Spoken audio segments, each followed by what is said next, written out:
Ay,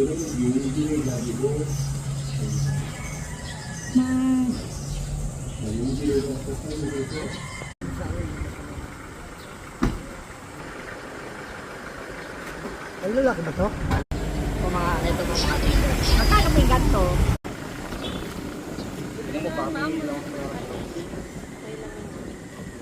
So hello everyone, today is Friday and aside from our prayer meeting, so we have our free selling clothes here in front of the church.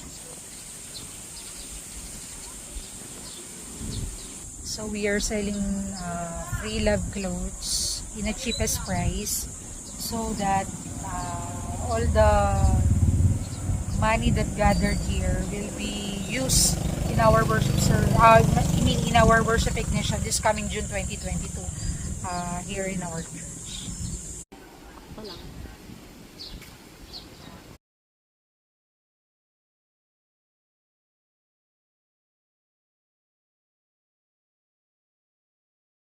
So since it's already 4:37, still we are here.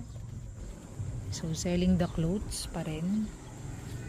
So we just transfer from that place to here in front of the church again. So just we bought some drinks for our